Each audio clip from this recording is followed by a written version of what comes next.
pop up that, hi everybody, this is Linda Marcus Smith at Comic Spot. Today, you're going to get a formal introduction in just a minute. Today we have Paul Herzich here. Hi, Paul. Hi, Linda. Hi, everybody who's Paul's friends and George Saltz's friends. We've tagged you. I have the most amazing introduction here, and I have to read it because it's long, because we have Comic Spot was developed so veterans of comedy could be vetted. And there is no better veteran of comedy out there than the stand-up kind of guy like Paul Herzich has been.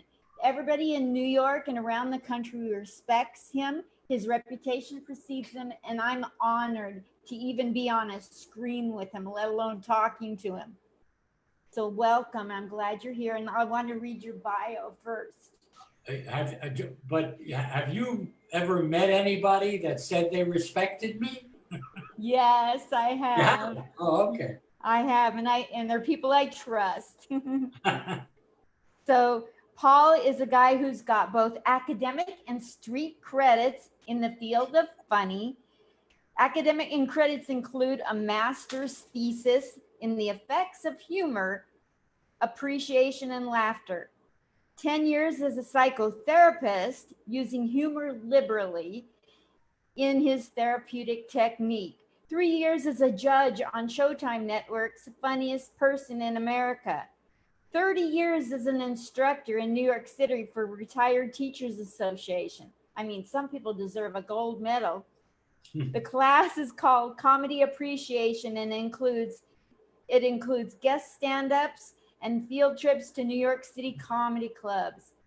Street creds include proprietor of Comic Relief, the first comedy books and record shops, 5 years as the owner of Comedy University, a well-respected full-time comedy club in Greenwich Village, giving more stage time, listen to this, to female stand-ups than any other comedy club before and since.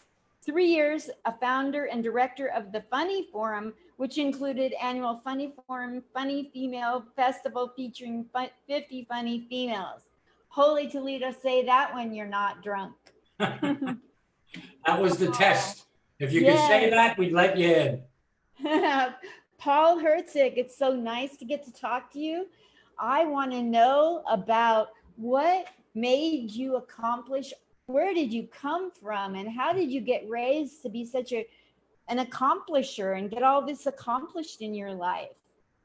Well, it was a slow evolution, actually. Mm-hmm. I never realized, I mean, I was always interested in comedy. As a child, I watched the Sid Caesar Show of Shows in the early 50s, I believe it was. I watched Milton Berle every Tuesday night. And I watched Steve Allen, who had the first late night show. Actually, Jerry Lester, I forget what his show was called, but he had the actual first late night show, followed closely by Steve Allen, who was my favorite late night host, actually. And so I've always been interested in humor. And when I think really socially introduced me to it is I'm not biologically Jewish. I'm of Croatian heritage. I used to say Yugoslavian, but now I have to say Croatian. And in the 5th grade, I think it was, the teacher asked for volunteers to start a stamp club. And I knew that there were, because we used to ask each other at the beginning of the semester a real New York question. I don't know if this is the question people ask around, but we used to say to each other, "What are you?" And everybody understood when we said that, what ethnicity are you, right? So I used to say at that time Yugoslavian, and people would say Italian and Irish, and then some people would say Jewish. And I would object and say, wait a minute, that's not a country. are you Polish? Are you Russian? What do you mean? They would insisted on saying I'm Jewish. So from that survey, I knew that there were 5 Jews in my class. And when we formed the stamp club, it turned out to be me and the 5 Jews. And we socialized, we held meetings in each other's houses. And through I never had any books in my house, but when I visited the Jewish homes, I saw the pride that they had in their Encyclopedia Britannica and the annual updates that they would get. And my whole life changed by hanging with the Jews, so to speak. And I rode that, my best friends, after that, I was just taken with the whole culture, the secular Jewish culture, Reform Jewish culture. And they were very generous and let sleepovers and all kind of field visits. They took me to different places. We'd go out for Sunday morning bagels and lox and stuff like that. And I became very, very culturally Jewish and followed my friends through elementary school and high school. I was a specialized high school, Stuyvesant High School. My intellect improved tremendously. We didn't have any books in my Croatian home, but through the Jews, I became and still am very interested in learning everything I can. And their sense of humor struck me. And by the time I got to college, I knew that I kind of wanted to do something in the entertainment business. So I selected, I think they called it at Queens College, they called it communications. That's what you had to major in order to major in acting, which is what I wanted to do. And for about a year and a half, I was an acting major until I figured out that getting a bachelor's degree in acting was not going to help me. I wasn't interested in treating it academically. I wanted to be an actor. So I changed my majors to psychology because I figured, well, that's my second choice back in the Freudian days. And I figured, well, I'll get a degree in psychology and at least that will be useful rather than a degree in acting, but I'll still try acting. When I got my bachelor's degree, I discovered you can't do anything with a bachelor's in psychology. You need a master's in psychology. So I went on to get my master's degree. And after I got my master's degree, I tried becoming an actor. And I did the rounds for about 6 weeks, all the cattle calls. And it was at that time I realized I had appeared in a lot of college plays and musicals even, but every single one of them was a comedy show. I never appeared in the dramatic shows, only the comedy shows. That's what appealed to me. So at a certain point, I had a master's in psychology. I apparently wasn't committed to acting because after 6 weeks of cattle calls, I just gave up and got a job, which was kind of an exciting job. I entered the field of dealing with heroin addicts. At that time, there was a heroin epidemic in New York, and there were a lot of jobs available for dealing with heroin addicts, and I took it, and it was leading groups and stuff like that. So it was very performance oriented also. And there I met Bert Levitt, who became a good friend of mine, and we started thinking about opening a comedy club. I'm not sure what drew him into it, but I was like a lifelong comedy fan. And I thought, oh, let's open up a comedy club, which we did. That's where the comedy club comes in, the Comedy U, we called it, because it was on University Place. in Greenwich Village in Manhattan. And for 5 years, I had what I can still consider my favorite job, being the owner of a full-time comedy club while I had a day job. I was counseling drug addicts during the daytime. So that's how I got drawn into it. Once I had the club, back in those days, Linda, you'll appreciate this because you're in the comedy world. In New York, back in those days, there were only about, I would say, 200 aspiring stand-up comedians in the entire city. Running a club, I got to know every one of them. Now, there's like 2,000 aspiring stand-up comedians in New York, and I don't know more than 5 or 10%. But it's an entirely different world. But I thoroughly enjoyed that. I, along the way, met somebody from Showtime Cable Network, and they were about to launch a project called the Funniest Person in America contest. And when they learned I had a master's degree and I was a club owner and all of this stuff, they allowed me to write up a proposal for how I would run that contest. They accepted it, and for 3 years, I watched thousands of mostly bad 3 to 5 minute videotapes. In those days, it was the VHS or beta videotapes that were sent to me from around the country.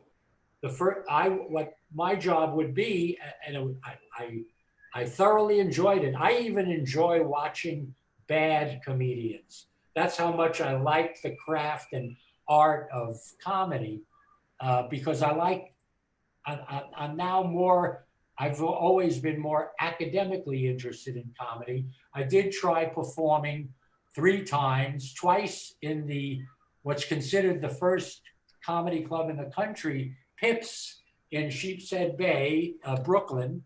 And I found out I didn't have a thick enough skin to be a stand-up comedian performer.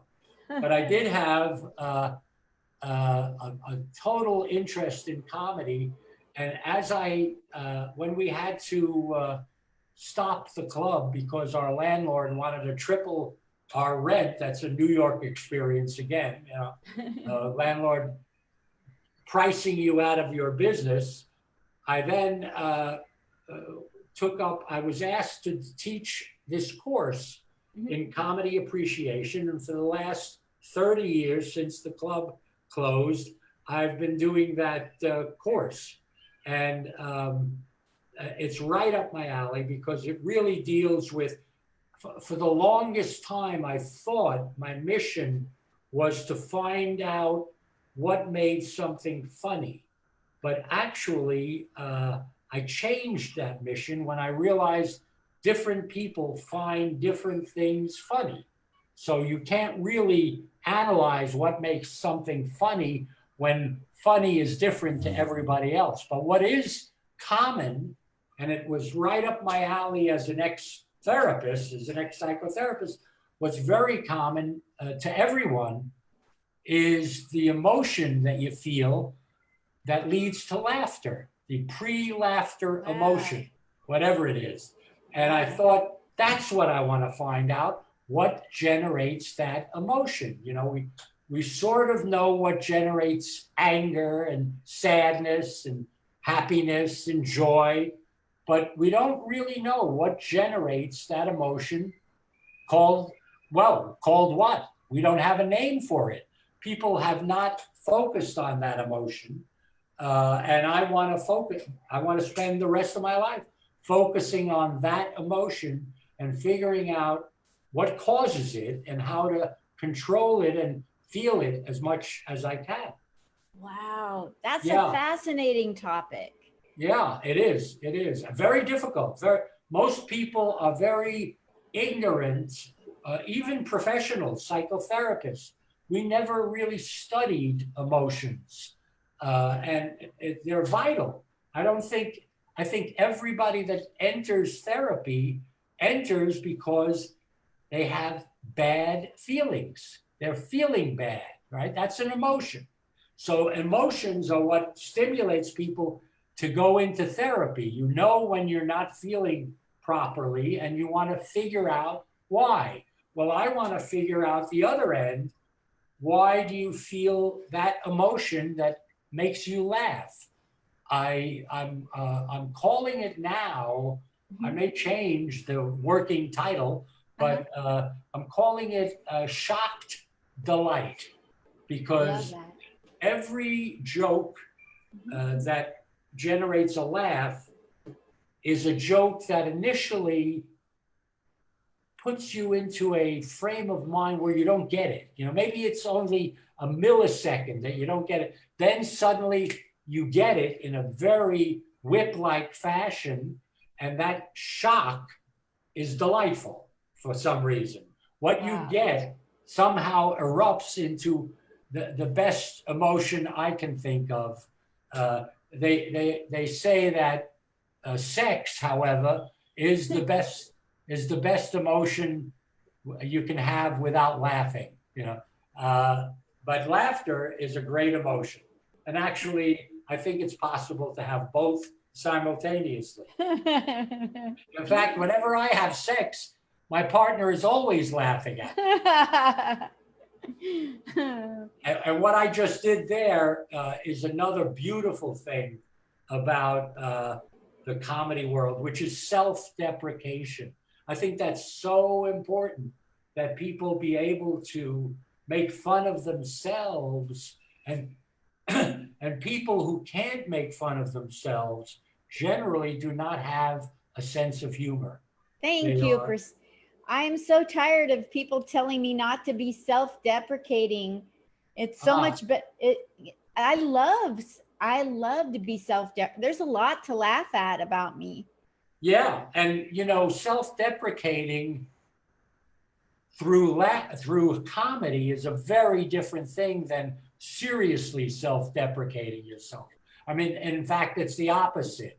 If you seriously are beating yourself up, those are the people that go into therapy. You know, they're feeling bad and they're hating themselves. They're having difficulty loving themselves, and they're deprecating themselves, but without humor. Humor rises above that dilemma of self-value, and if you make fun of yourself, it's very close to being humble, which is a great human attribute that our president and many other people, damaged people, can learn from. You know? People that can't make fun of themselves, that can't humorously deprecate themselves, they're in trouble. They're in emotional trouble. Yes. They usually deprecate themselves seriously. That's right. Or defend against it by boasting ridiculously, you know, by being defensive and not getting close to having a negative view of themselves, because in fact they have an enormously negative view of themselves. Wow. So one time when I was new at comedy 5 years ago, there's a gentleman got on stage and he was clearly bombing. And you know how we have self-talk in our head? Like, oh no, I'm bombing. Well, he was saying that into the microphone. Like, he was saying it. Oh, wow. He was literally he wasn't filtering. It was coming in. And he was getting really dark, you know, like I should just go home and kill myself. And I was in the audience thinking about becoming a comedian. And it was such a dark moment. It was perfect for laughter. So I blurted out, I heckled him and I said, "Oh, hell, just make fun of us Jews." And he twisted his material and started making fun of Jews because I gave him, and it made the place erupt. And I thought, why the hell am I in the audience? If I could do that for him, I could do it for myself. And that's when I decided I would one day get up there, finally. Well, you know, again, I entered comedy. I've always been semi-academic about my interest in comedy, you know, and because my introduction to comedy was from the Jewish secular culture, I was very interested in two topics that I actually wrote some papers on and presented at what I don't know if they're still running, but what then was called the International Conference on Humor. They have international conferences on humor. We had one in Ireland, one in Russia, one in Arizona. They were all over the place. They were wonderful, interdisciplinary. And my topics usually revolved around why stand-up comedy at that time was totally dominated by the Jews. About 90% of the well-known comedians were Jewish, way out of proportion to their percentage in the population. And the other thing that interested me was the opposite. Why were there so few women in stand-up comedy? It didn't involve heavy lifting, It was a performance art, in New York, there are more and more women becoming firemen, for example, but they have to pass a physical test of lifting up, because as a fire person, they have to lift up bodies and carry them out of the building. So it's understandable why women would have difficulty, perhaps more so than men, with that profession. But performing arts, there are as many female singers as male singers, as many female dancers as male dancers. Why not in the stand-up comedy world? And so I started studying those two populations related to stand-up. I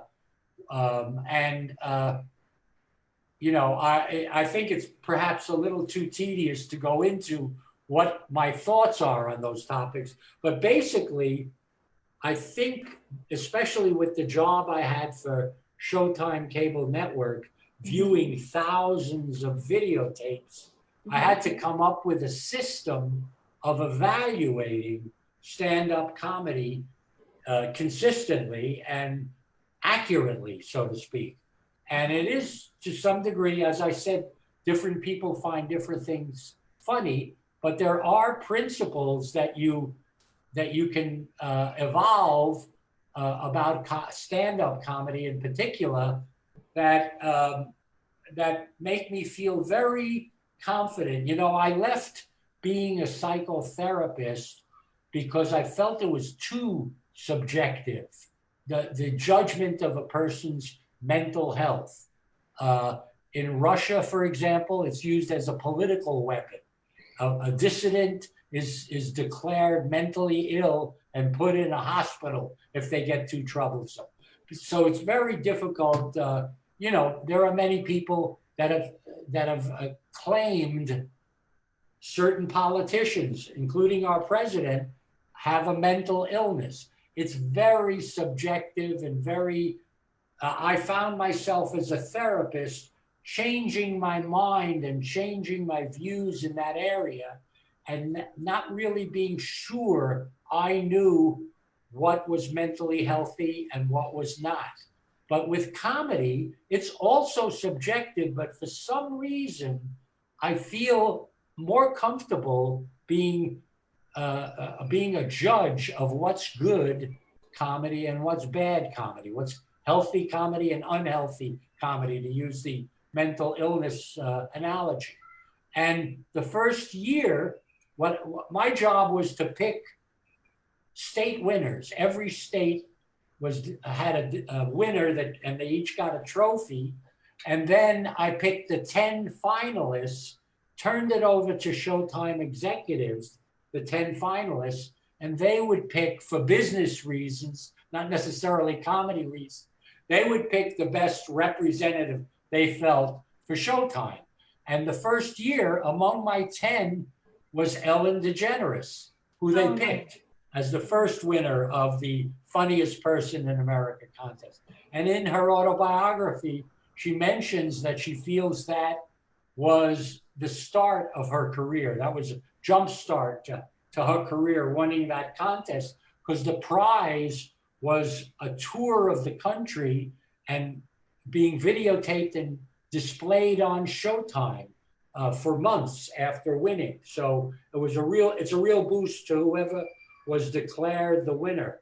But I just feel comfortable, much more comfortable in comedy, and I don't feel confused as I did and still do with determining subtle mental illness or subtle mental health. You know, the radical mental illness is easy to determine. You know, persons talking to themselves or screaming hysterically.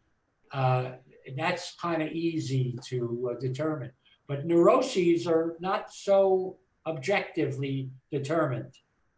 And in fact, you know, I would disagree with a lot of people as to what is healthy and what's not healthy.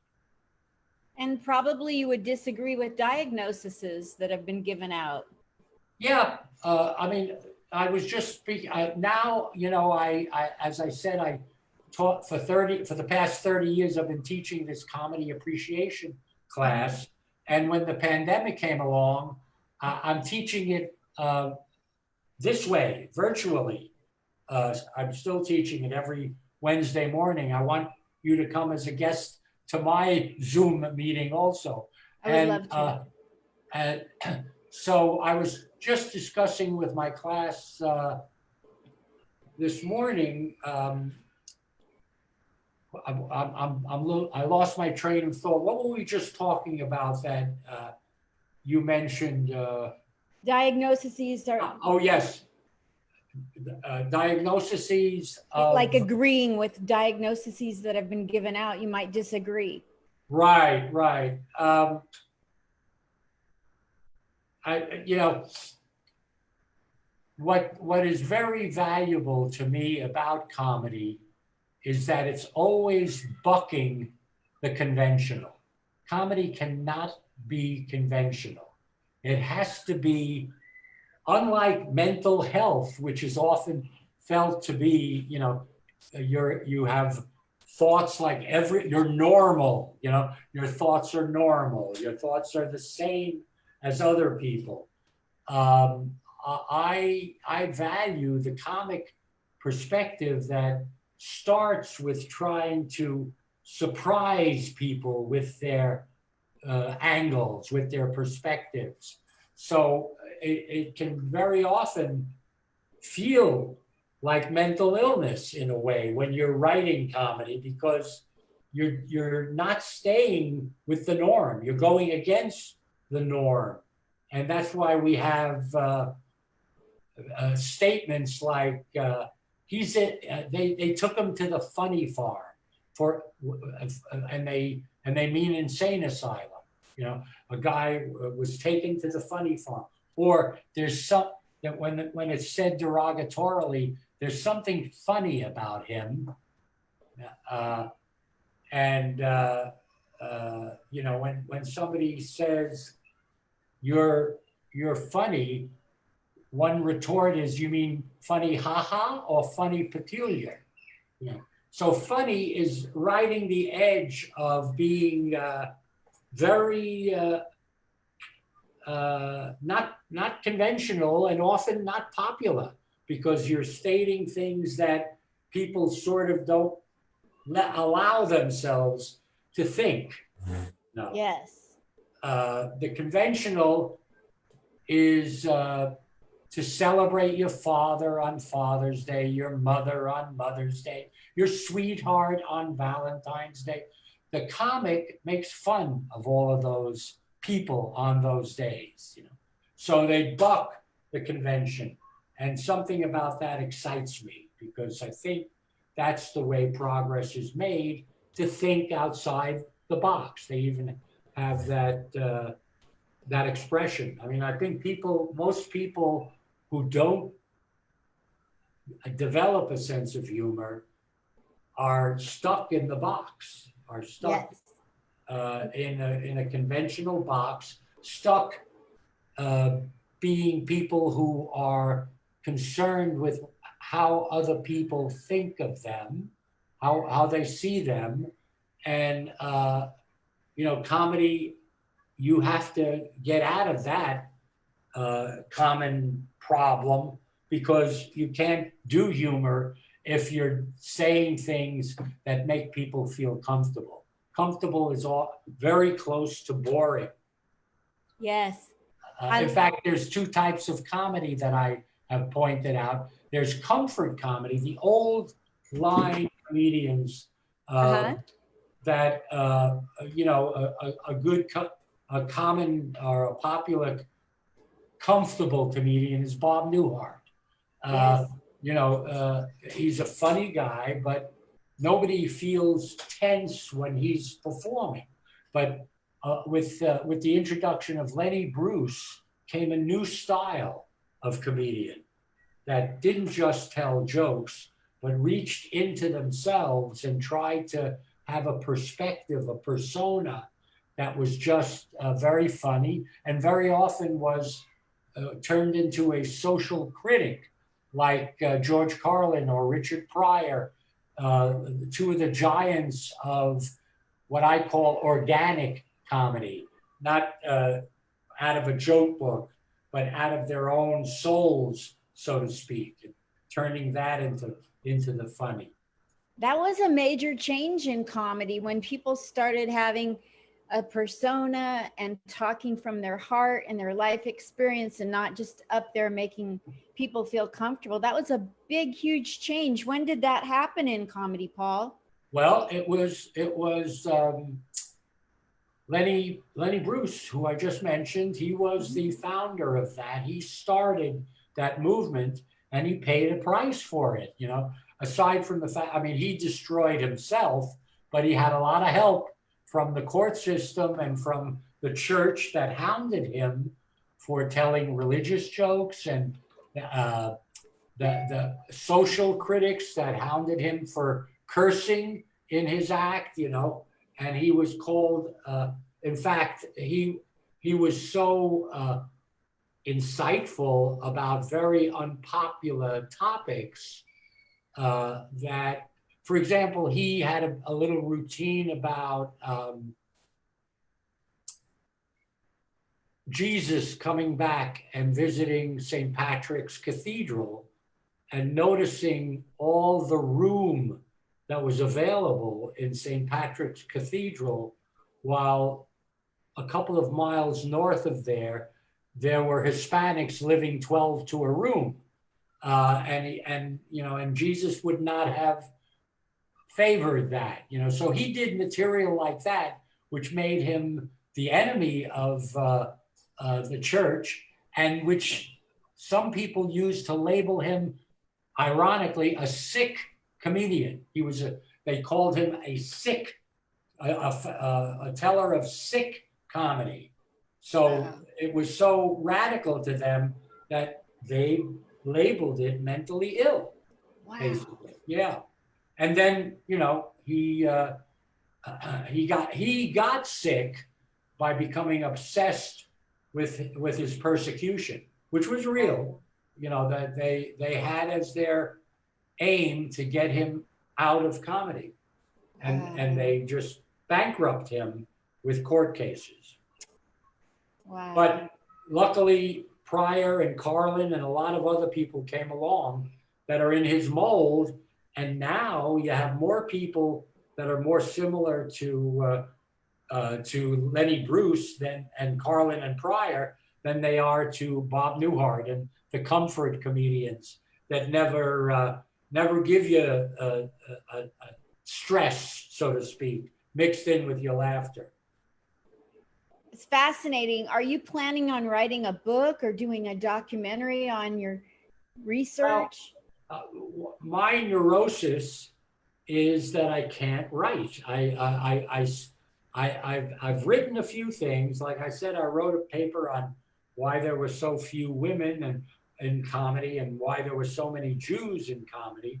But other than that, I really find it difficult to write. But you're right. I very much want to be able to do that. And we'll see if I can conquer my neurosis essentially. Absolutely. That'd be so interesting. In a nutshell, why were there so many Jews dominating comedy for decades? Well, my fear, And no women too. I'd like to hear I'm that. going to go turn on a light in this room because I'm Okay. noticing I look like a person in the witness protection program. You look like a very attractive peeping Tom. Peeping Tom. um, what was I going to say? Oh, the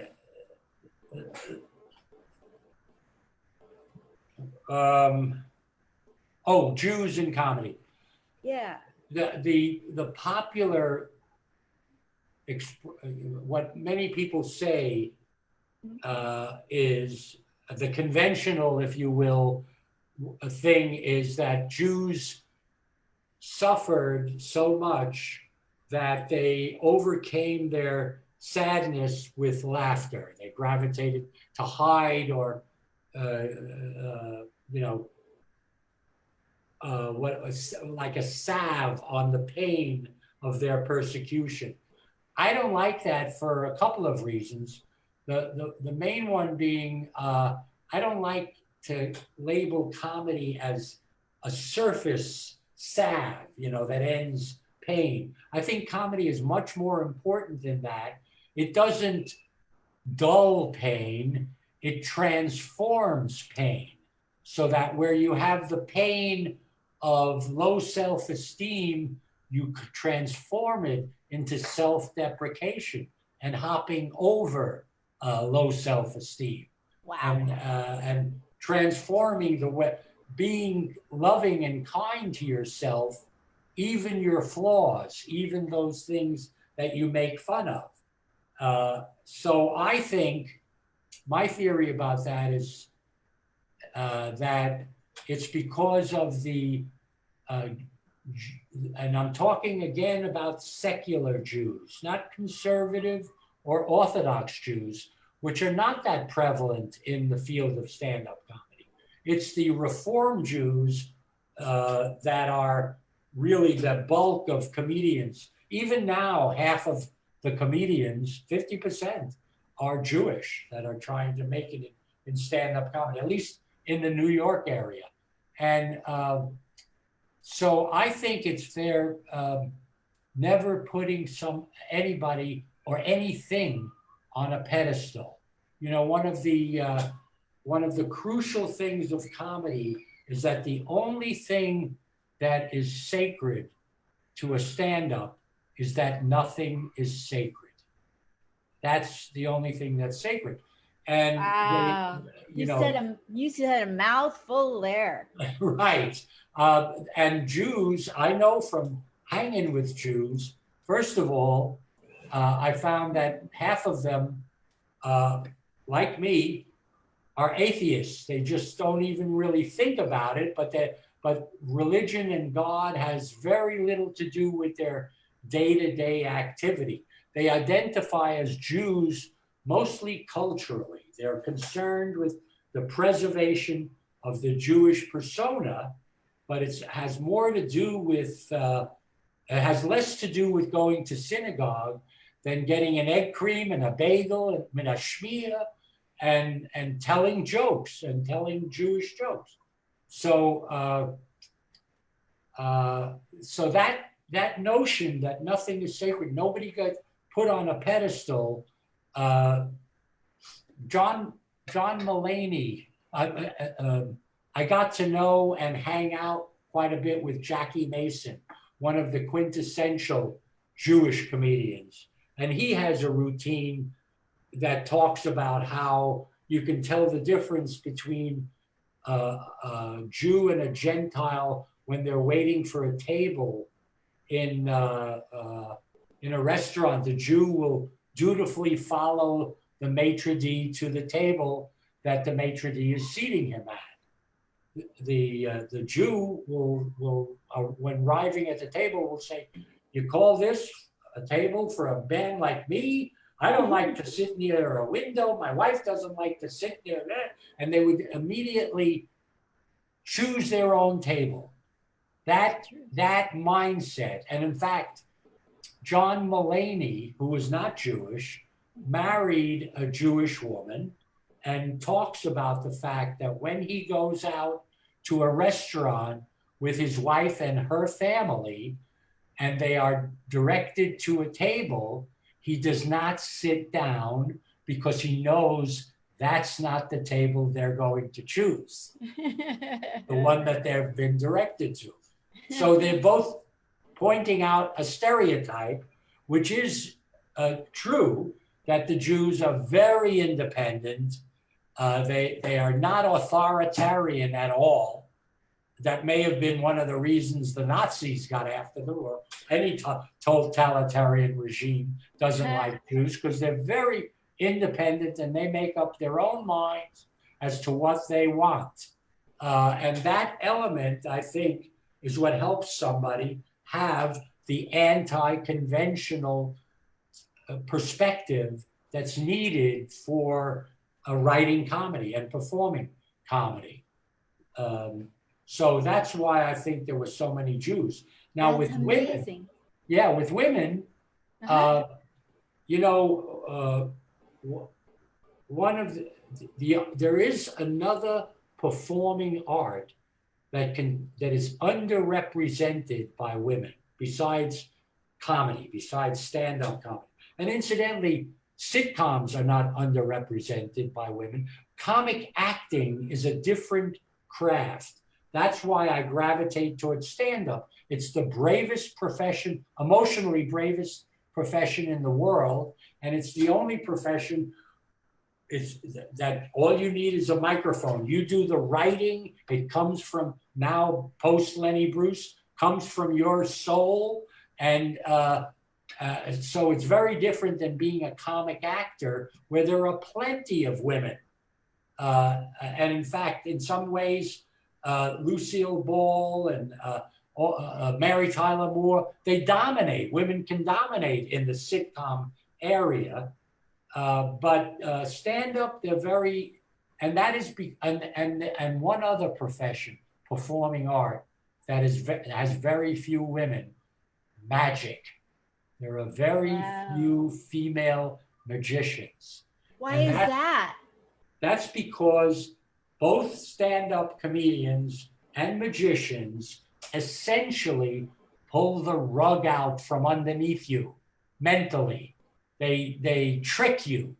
It's a very strong profession where you start by talking conventionally.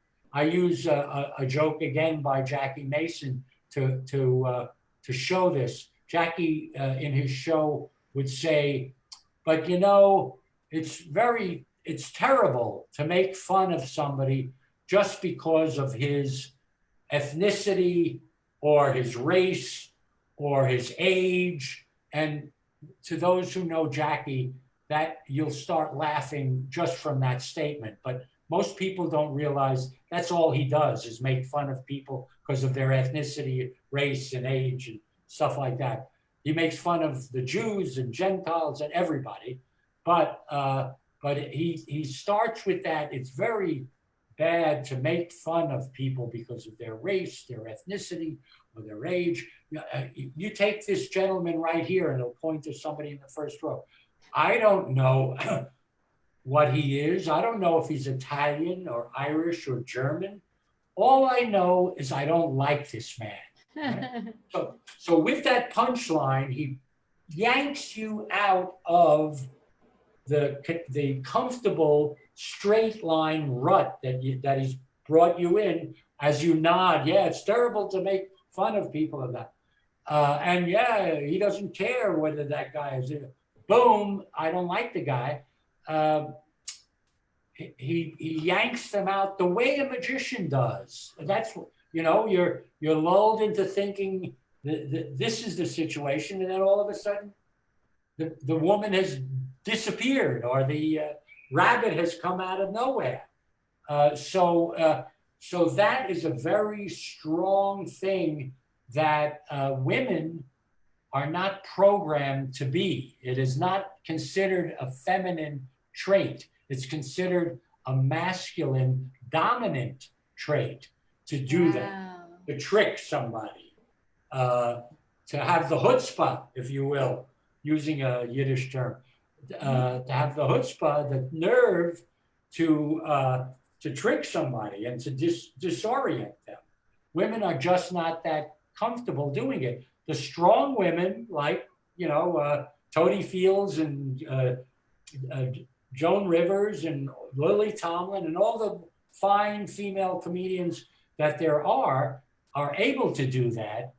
And I think I mentioned in my intro that one of the things I'm proud of is when I went back and looked at the lineups that I had at Comedy U, my club, Comedy U.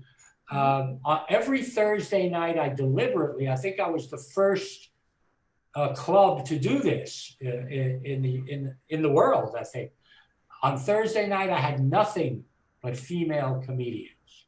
There were plenty of female comedians that were good enough, in my opinion, to put up on stage. Many of them also worked weekends. And when I look back on my weekend list, my Friday night and Saturday night lists, which is when you put on what you consider your strongest comedians, when I went back and looked at the 5 years of lists of who appeared, 60% of them were women. I put on more women than men. And what I'm most proud of is I was never aware of that. I only became aware of that years later when I went on Facebook and all these female comedians came out and said, "You were so great for female comedians. You gave us stage time when the other clubs wouldn't." Most of the other clubs would not put on more than one woman on a show. They thought that was overdoing it, And while they might have a female MC during the week, they would never put a female as the MC on weekends. It's just their policy. I only had one criteria: who's the funniest that is available to me. And I did not look at any other characteristic of the person. And it turned out, and probably that was because, I would have somebody like Joy Behar started at my club, right? I discovered on her first public performance, Susie Essman, who is the foul-mouthed wife of the agent in Curb Your Enthusiasm, right? Susie Essman became very best friends with Joy Behar at my club.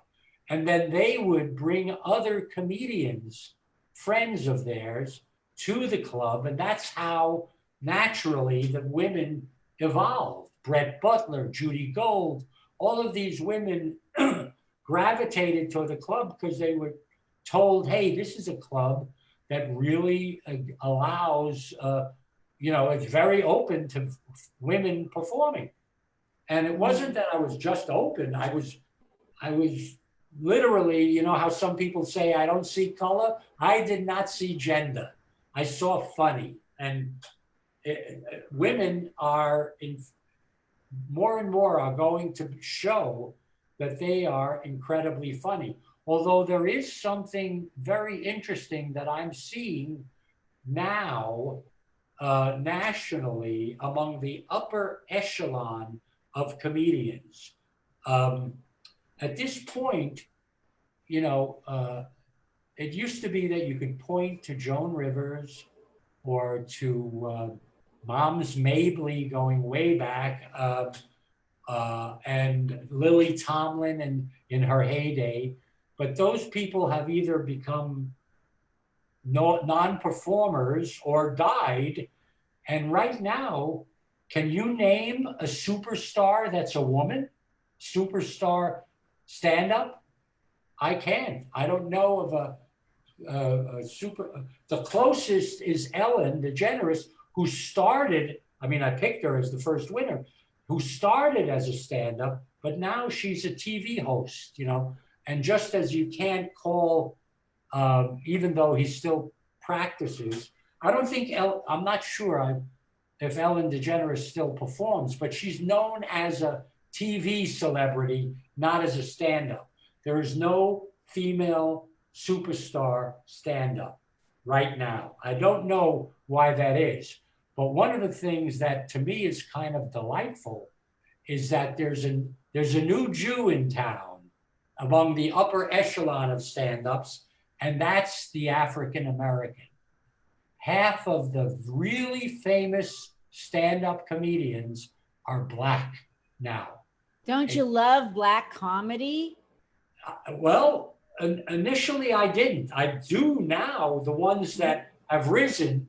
But when I used to watch Def Comedy Jam, I found it personally too rough, too rough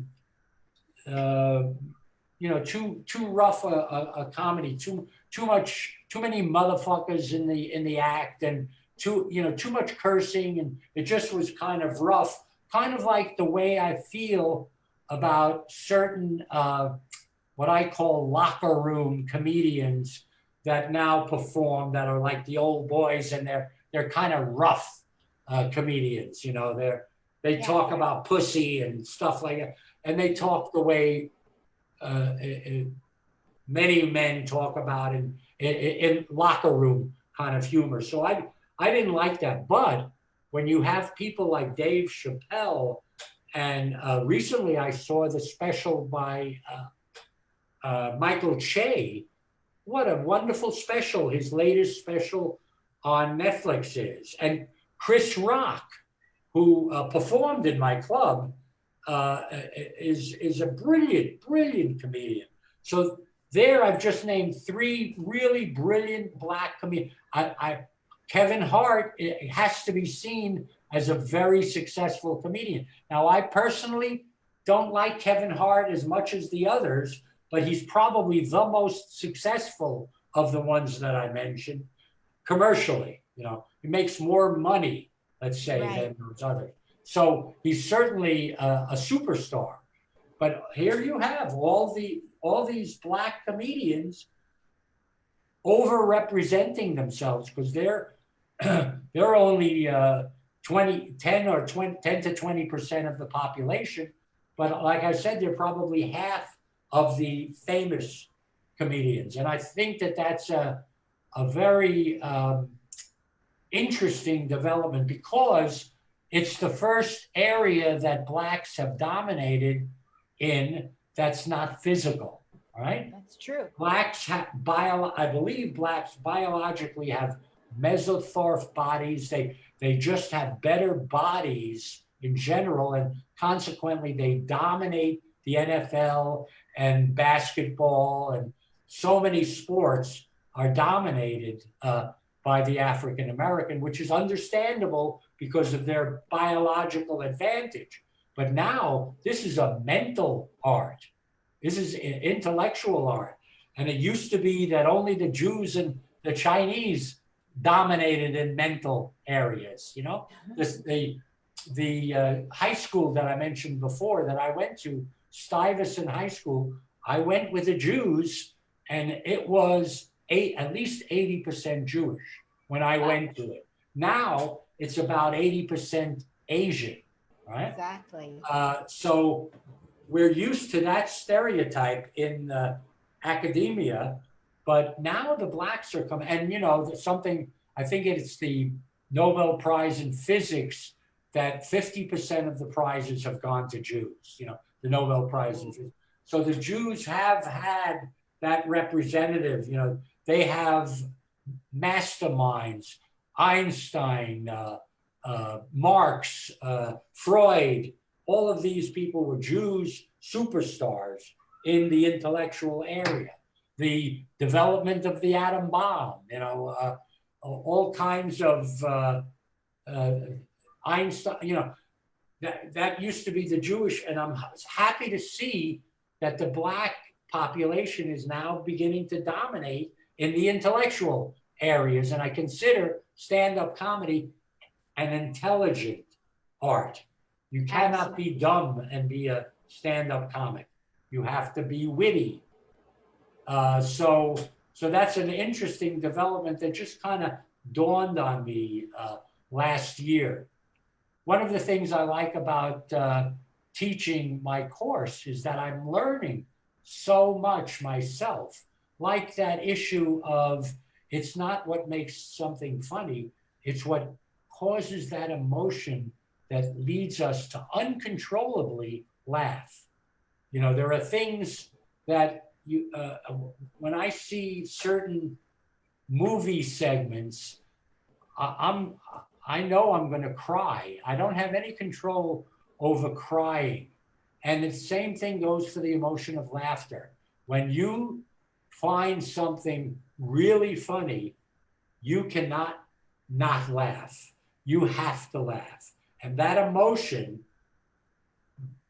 diving into figuring out what causes that emotion, is very exciting to me.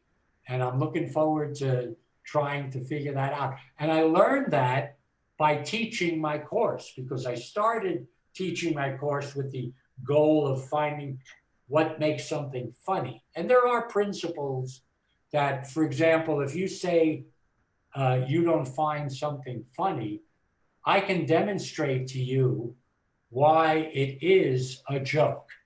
What, you know, because it has a straight line and then misdirection. And incidentally, misdirection is now being used frequently to describe what a punchline does. In other words, you're going along one direction with the straight line, like Jackie Mason. It's a terrible thing to make fun. I don't care about this guy's ethnicity. I have no idea what he is. I just don't like him. Misdirection. All of a sudden, your mind is forced to think a different way. And the shorter the punchline, the more potent that misdirection is. So that term, misdirection, comes from magic. Magic is all about misdirection. You watch my left hand, I misdirect you into watching my left hand so that you don't notice what I'm doing with my right hand. And boom, the magic trick appears. I've never had anybody compare the two. That's fascinating. Yeah. And also, therefore, it's not surprising that most magicians are funny. Most magicians have a lot of humor in their act. They don't there are a few that formally perform magic, but for the most part, there's banter that magicians learn to do. And I think a lot of magicians go up there with a joke book. I wonder if you do magic, if it helps your comedy. I never thought about that. But as I said, a lot of magicians do comedy, so it's very good to be good in both, and it may well be related in some way. But I think magic, it seems to me, is much more like sports, like where the blacks dominate. Interestingly enough, blacks don't dominate in magic. I'm not sure about Jews. I haven't really examined the magic profession, but I haven't seen very many black magicians. But it certainly is good if you have a good sense of humor as a magician, because it distracts people. Your humor distracts people and they don't see what you're doing to make the card disappear or to find the card. But it seems like magic is a much more physical craft than stand-up comedy. You know, there are a lot of comedians that are very physical, but the essence of their comedy is mental. That's why it's so delightful to begin seeing African Americans dominate the field. Absolutely. It's like, and to some degree it may be true that blacks have been introduced to chess, and there are many chess masters now that are black. Wonderful. Yeah. That's progress, right? Right. I mean, when you think about the horrid beginnings of African Americans in this country, it was all physical. Slaves were not, in fact, not only were they not valued for their brains, they were oppressed, and they were told not to read and not to, they didn't want them to become intelligent. Uh, and they did it in spite of that. So there's something, as there has been, you know, when you think about the accomplishments of Jews in the world, internationally, you have to say there's something special about that. They are definitely overachievers for their amount in the population, and it has to do with their environment, the fact that they're people of the book from going way back. Even the poorest Jew will generally be literate and will be debating the Torah, which is all a mental exercise. And I think that accounts for their accomplishments in the mental areas, chess being one of them. Wow. Well, let's get into what you're doing with your class so that people who've been listening to you, falling in love with you, can come along and go on Zoom and be part of your curriculum. Well, you know, again, the classic, just kind of, we tell a lot of jokes in the class, you know. It's kind of a combination of education and entertainment. You know, the people we have a good time, but at the same time, sometimes the class is a little resistant to this, but I insist we think about what's it all about, Alfie? What's it all about with this stand-up comedy? What is it that makes us laugh? And I'm very, you know, teachers, and I've been on their case lately too, because this recent recognition of the prevalent, massive racism that we were all raised with. It was a couple of classes ago when I touted Michael Che to my class. I asked them to go watch him and watch his work. And I said, I hadn't watched his work for a long time because of my own, I didn't realize that I had a bit of racism in me, in the sense that Michael Che is a tall, tough looking Black, different, you know, not, Dave Chappelle has become buff in his later years. But when I started watching Dave Chappelle as a teenager, basically, he was a little skinny runt of a guy. He has physically exercised and made himself stronger. But Michael Che is a formidable, physically formidable guy. And I realized that I have this perhaps misassumption of Black men being angrier than white men. And therefore, I'm turned, like I said, I was turned off by Def Comedy Jam. It was too tough. There's a lot of macho comedians in New York, for example, white comedians, macho white comedians that I termed locker room comedians. Well, Def Comedy Jam, and to a certain degree, even now, a lot of Black comedians are too coarse for my taste. And I assumed that, and it made sense to me that they would still be angry about all of the racism that they have to endure. And so I always kind of assumed that that's there. And when I saw Michael Che as this physically formidable Black guy, I thought to myself, I'm not going to really go out of my way to watch his comedy because I think it's going to be rough. But when I watched his special, I was blown away. He is an excellent, excellent comedian. And he had material, for example, about the term Black Lives Matter. Yes. The very often a retort among white people, or especially racists, the retort is all lives matter. And Michael Che, and I always had problems with that because that's true, you know, but Michael Che said, we don't put only in front of that phrase, right? We don't say only Black Lives Matter. We just say Black Lives Matter. Is that too high a bar to agree to? What do you want?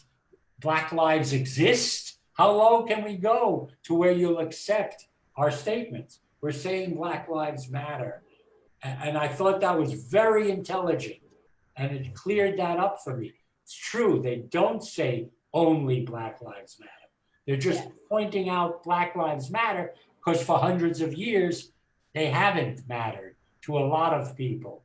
And so it's a pertinent phrase. And then he said he has a good friend who's a transsexual.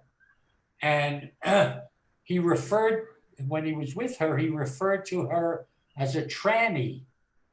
And she objected to that. I don't like that phrase. And he said, why not? It's cute. It's just adding a Y, you know. It's a cute phrase, tranny. And she said, how would you react if I called you Blackie? And he thought about that. No, I wouldn't like Blackie. So there is a danger in adding that Y to a lot of words. But anyway. I met Michael Che one night. I was over at the Olive Tree in Greenwich, and I saw him in the back with the comics, and I couldn't believe he was there. And I kind of did the Home Alone thing with my face. I went, and he came over to me and he goes, "Who are you?" And I said, I'm just a baby comic." And you know what he said to me? What? Aren't we all? Yeah. I was very humble of him. Well, he's been mentored, and he's been mentored by Dave Chappelle a lot, you know. Oh, wow. I even noticed in his act, he's developed, which he should get rid of, some Chappelle mannerisms, you know, that kind of laughing at his own joke and stepping back and taking a few steps back.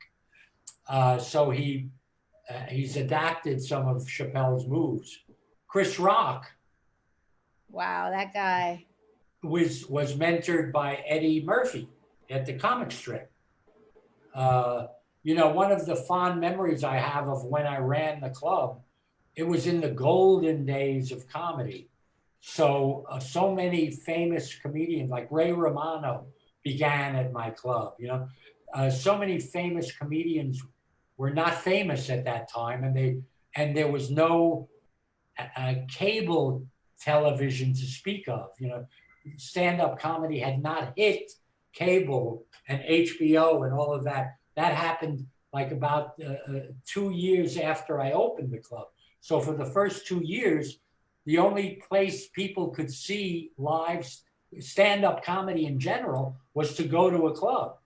And it was the golden years of stand-up comedy. And I used to scout comedians in the other comedy clubs. So I hung out and got to know the owners and managers of the other New York comedy clubs. And in fact, the second season of the Funniest Person in America contest, I decided to pick the New York winner by having a meeting of all of the club owners that I could get to come to Showtime's offices. And we played what I thought was the 20 best tapes submitted, and they helped me select the ultimate winner of the New York State comedy, who didn't win the full prize. But so I got to know the owners and managers of the other clubs, which was great. That was I enjoyed that. That's, And now the only one left. There used to be the big three when I was around was Catch a Rising Star, the improvisation on 43rd and 9th, and Comic Strip. Comic Strip is the only survivor. The other two went out of business. So I was lucky enough to meet the owners and managers of those classic comedy clubs in those days. wow. What a history lesson, and what great information that you're researching for the future of comedy. Yeah, I can't encourage people. I feel like a stand-up comedy missionary. You know, Yes. I want to bring people into the fold and get them to recognize what a gem we have. And that's I also wrote the following line or concept. Stand-up comedy is there are two American arts that have formed. You know, singing and opera largely formed in Italy, you know, and dance, who knows where that evolved, ballet, and it certainly wasn't originating in America. But there are two very popular arts. Well, actually, I guess now we could throw in rock and roll, perhaps, but the Beatles dominated that, you know. So the two dominant American arts are jazz and stand-up comedy. They started here in America, and America still dominates in those two arts. And what blacks and New Orleans are to jazz, Jews and New York are to stand-up comedy. So I tell my class, you know, in New York, I don't know if this is the case in other places, but we have city departments evolved into certain ethnicities. You know, Irishmen went to firemen. The firemen were mostly Irish. Garbage men, sanitation engineers, as they later called them. Sanitation engineers were mostly Italian. And those two ethnicities still dominate those professions. Teachers, Board of Ed teachers, used to be predominantly Jewish.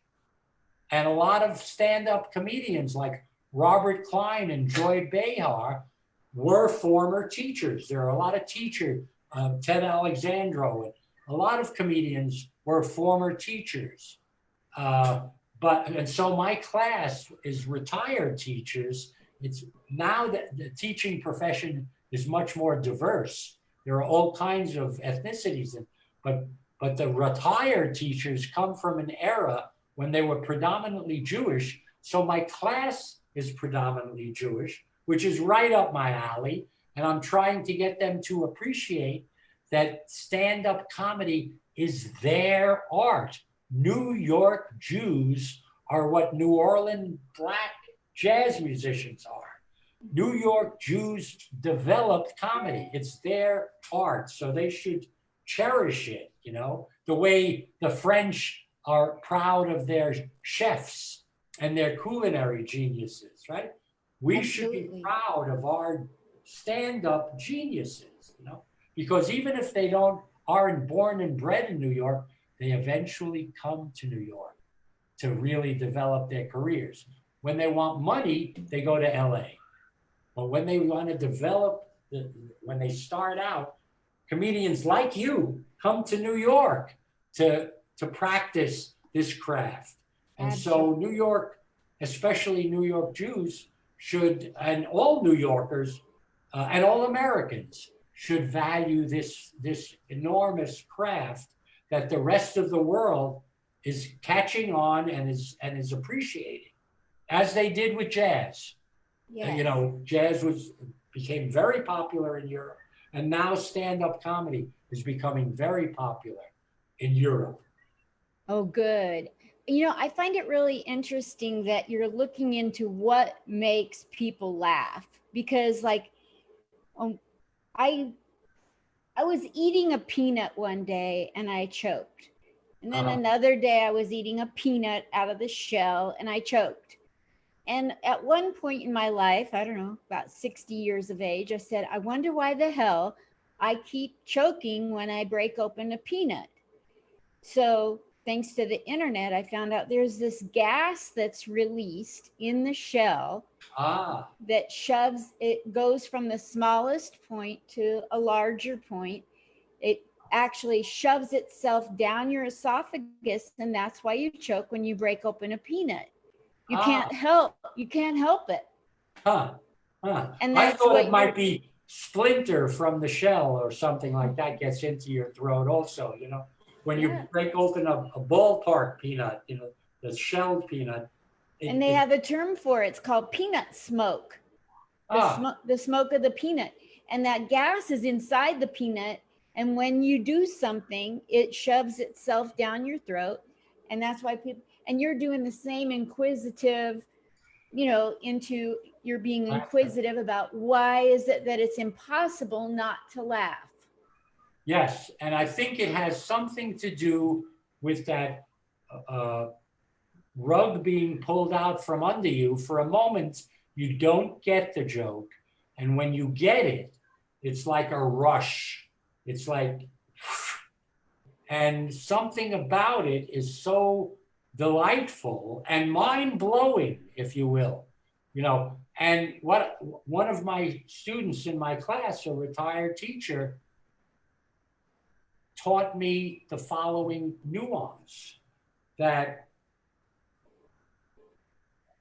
if the time between when the punchline is uttered, there's always like a millisecond when people who are hearing the joke for the first time don't quite get it. They don't get it. And then very often, in less than a second, they connect and they laugh. But he had a problem with one joke that I told, and he didn't get it for a couple of seconds. And then he got it, and he laughed uproariously. And what we discovered, I think, is if you can extend that shocked period, shocked delight, if the shock period, instead of being a millisecond, is 1 or 2 seconds, it's more powerful. It's more Wow. powerful, you know. So there are jokes, and it's risky because the jokes that take a couple of seconds to get are often jokes that are never gotten, you know, so they fall flat. But Yes. if they work, the laughter is more powerful. Before, I already discovered, for example, that the more intellectually, the more you can relate to a joke and understand it because it relates to you. For example, I think Jews, let's assume you get a Jewish joke. If you're not Jewish, you probably don't get it or as much as a Jew. In other words, a Jew will enjoy a nostalgic Jewish joke because it relates to them. And if you can, every comedian has to survey their audience and say, I have to tell jokes that at least 3/4 of the audience gets, right? And if I can tell a joke, sometimes in my class, something will happen at the beginning of the class, and then at the end of the class, something will happen that relates to that moment at the beginning of the class, and the laughter is uproarious if it's some sort of joke. And that's because it's one of those magical jokes that 100% of the people in that room get, but nobody outside that room would get, right? As opposed to public audiences, You're lots of times you're telling jokes that only half of the people get. But you should take the risk. I often say, if you're going to tell a joke about a soda, I went to school in Arkansas for my master's degree. If you're going to tell a joke about a soda and you're in New York, don't use the word soda, and don't even use the word Coke. See if you can get away with egg cream. Egg cream is a Jewish concoction, a soda, chocolate syrup, salsa, and a dash of milk. It's a New York drink. It's not served outside of New York in the way that knee-high was very popular in Arkansas, but New Yorkers don't know from knee-high. So if you're telling the joke in Arkansas, put in the word knee-high. Don't say soda, say knee-high. Because people, the more that people can specially relate to what you're talking about, the more power the joke is. So it's these kind of principles that I'm looking for, and then trying to determine what generates that emotion. That's so great. I'm fascinated by the whole topic, and I can't imagine anybody in entertainment that wouldn't be fascinated by this. Well, you know, I don't know if you know whether George is listening to this as we speak, I but bet George is an ex-psychologist like me, and George told me that he does not like analyzing jokes. He just likes performing jokes. So George, I've tried to seduce George into intellectual discussions about the psychology of jokes. He resists. He does not like analyzing jokes. It's strange. I'm always up for analyzing anything, you know. In a way, you know, that's why I liked the Seinfeld show so much, because they analyzed nothing. They analyzed shallow things, trivial things. They would go deeply into it, you know. It's hysterical. And that appeals to me. That appeals to me. I love it when somebody gets on stage and talks about tripping over rocks, you know, something that we go by every day and we don't even pay attention. And they've got some way of making you laugh about some silly, nonsensical observation, and they just drill it down until you're falling out of your chair. Right. How close are we to finishing? Because I'm starting to get hungry. We're very close. Why don't we do a wrap up? I'd love to have you tell me who taught you the biggest lesson in the comedy industry, and who do you feel listened to you the most and learned the most from you?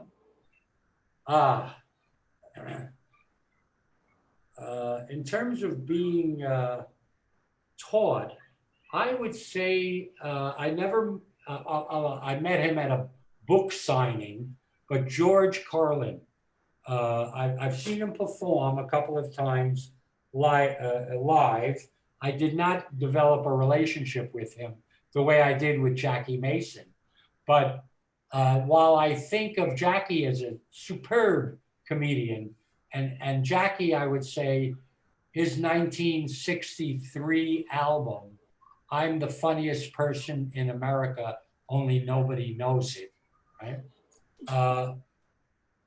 Is my favorite album of all time, and actually stimulated me to get into the field of comedy, because I value it so much. But if I had to give a lifetime achievement to a stand-up comedian, it would be George Carlin. George Carlin was so prolific and produced so much meaningful and hilarious stand-up that when during his interviews, like he was interviewed by Bob Costas one time in a two-part, 2-hour interview. I would say I learned more about comedy from that interview than any other experience. So, and Costas is wonderful too. He's a skilled interviewer. But I'm gonna have to look that up. An interview with Bob Costas and George Carlin. yeah, listen to that. And George talks more intelligently about comedy than I've ever heard people talk. A lot of comedians don't, like George Saltz, don't really think about discussing the issues in comedy. And a lot of comedians are not good at it. They're not good analysts, so to speak, because it's a different skill. But in terms of who benefited from me, nobody really, oh yeah, I would have to say, but not because of what I said. As I alluded to before, I caught Susie Essman I happened to catch her on her first public performance. And she was wonderful. And when I found out it was her first public performance, it blew my mind. And I invited her to come to my club, which was opening the next week. And her second performance through her 112th performance was at my club, right? So in a sense, she grew up in my club, and I'm most proud of that. Although it wasn't from listening to me, it was just from performing and having the opportunity to perform as well as she did. You know, I put her on every weekend for 2 years. Wow, what a Our great first 2 years of performance. So it was very unique. That's an awesome, awesome story. And you have a fabulous life and a heritage that other people need to know about. And I'm so thankful that you came on here to divulge everything that's your legacy, the legacy of Paul Herzich. Well, I'm waiting. I know just bits of your background, and you have quite a story yourself. I'm waiting. Maybe I'll interview you sometime and get your story out there. I would love that, Paul. Okay, great. Thank you so much, and enjoy your meal. You earned it. Okay, thank you for having it. Everybody, this is Paul Herzich. Oh, how can people get into your class, Paul? Well, let me give you my email address, and they can write to me, and I will give them directions on how to get closer to me, so to speak. Okay. And my email address is my last name, Herzich, and that's spelled Herzi, Z as in zebra, I, C as in cat, H, P, Herzich, P, @gmail.com. And they can write to me there. I'm also on Facebook under Paul Herzich and Twitter @Paul Herzich. And I think that's it. Fabulous. So if you Okay. want to get trained by somebody that understands comedy and is able to relay it to you like he has here, get a hold of him. I recommend it. I'm going to be coming to it, and I'm going to be considering coming to it on a paid scenario, not just as a guest. Thank you, Linda. Looking forward to it. Thank you so much, Paul. Love you lots. Take care. Bye-bye. Bye. Everybody's talking.